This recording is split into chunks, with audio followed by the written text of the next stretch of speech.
Khan global study centre के संचालक व उनके अंगरक्षक के खिलाफ जो है पटना के निचली अदालत में मामला चल रहा है।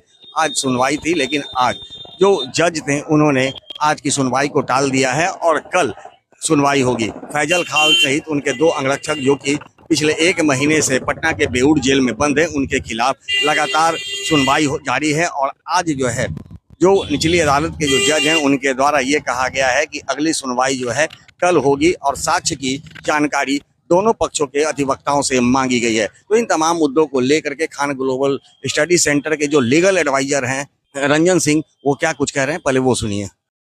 जितने भी जो लाइसेंस से रिलेटेड इशू था सारे उस पे मैटर पे डिस्कशन हुआ है और सारे पॉइंट पे क्लैरिफिकेशन मिली है। एक सिंपल इशू आ रही है जो क्रिमिनल इंसिडेंट्स पे, तो क्रिमिनल इंसिडेंट्स से रिलेटेड जो पहले वाले एडवोकेट दूसरे अपोजिट पार्टी के एडवोकेट है उन्होंने फाइल की है, जिसका ट्रांजैक्शन माने जो पिटीशन होगा वो आज हमारे मुवार सर को, सीनियर मुवार सर को दे देंगे और जो है कि फिर उसी पे जो है कि रिप्लाई भी आज ही देनी है। इस मैटर को कल ही जो है कि सुनवाई करनी है। जी जी जी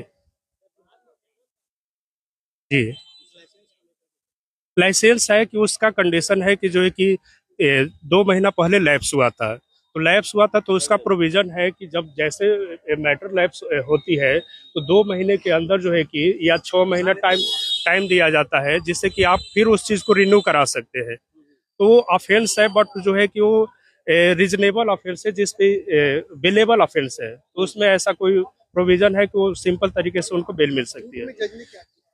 कोर्ट ने जज साहब का कहने का ये पर्पज है कि जो भी मैटर है दोनों पक्ष अपना डॉक्यूमेंट रखे और इस डॉक्यूमेंट को यथाशीघ्र सबमिट करके मैटर को जितना जल्दी से जल्दी वो डिस्पोज ऑफ किया जाए।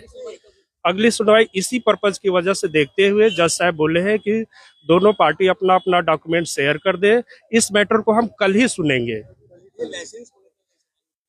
कहा जा रहा था कि दूसरे स्टेट का लाइसेंस है, कमर्शियल है या रेसिडेंशियल लाइसेंस। जी, जैसे कि ये लाइसेंस इनको तीन स्टेट के लिए मिला है, जैसे दिल्ली है, उत्तर प्रदेश है और एक और स्टेट है, बिहार है।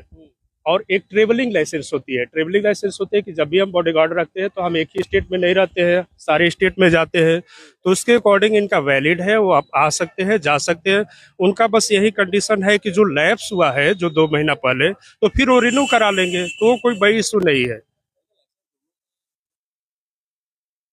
ये एक का हुआ है जी। कहा जा रहा है कि लाइसेंस जो गार्ड है उनके पिताजी के नाम पे था जी, ये लाइसेंस किसके नाम पे? ये जैसे कि उनके फादर की डेथ हुई थी, तो फॉर सेफ्टी पर्पस गवर्नमेंट का एक रूल होता है कि जब भी लाइसेंस किसी को इशू करेगी तो उसके कुछ कंडीशन होते हैं, उसी कंडीशन के बेस पर लाइसेंस इशू की जाती है।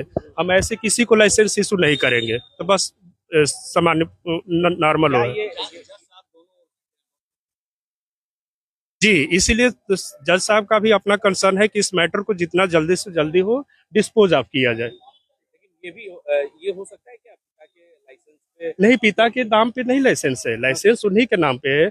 उनके पिता की हत्या उनके किसी पर्सन ने कर दी थी, तो इनके भी डेथ का वो डर था, इस वजह से इन्हें लाइसेंस अलाउ हुआ था ताकि इनकी सेफ्टी बनी रहे।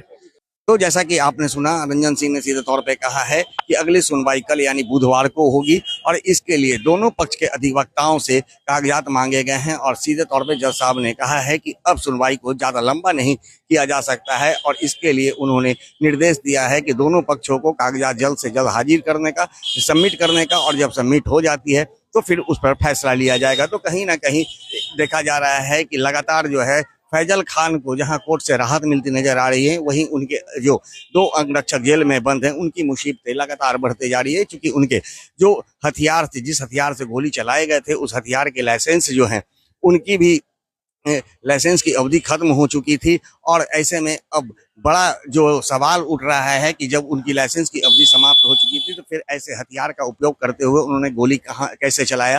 तो कहीं ना कहीं अब निश्चित तौर पे ये देखा जा रहा है कि एक और जहां फैजल खान को निश्चित लगातार कोर्ट से राहत मिलते नजर आ रही है, तो वहीं अब उनके अंगरक्षक की मुसीबतें बढ़ती हुई नजर आ रही है। फिलहाल अगली सुनवाई में क्या कुछ निकल करके आता है वो तो आने वाला समय ही बताएगा। सहयोगी आनंद के साथ Gyanand Verma, ABI nation news, Patna.